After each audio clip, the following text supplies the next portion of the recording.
As of Tuesday, the 8th day of August 2023, the Royal Senegal Police Force has noted a significant recovery rate as it pertains to the seizure of illegal firearms.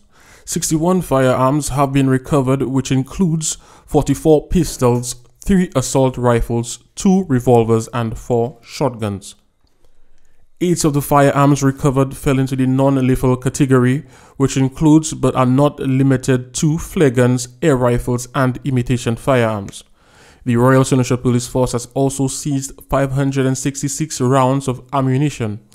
388 were 9mm rounds, 12 were shotgun rounds, there were 63.38 rounds, 8.762 rounds, and 25.56 rounds. 64 pistol magazines were also recovered, which includes 5 extended magazines. 5 auto-sear selector switches were also recovered. An auto-sear is used to convert a semi-automatic pistol to a fully automatic pistol.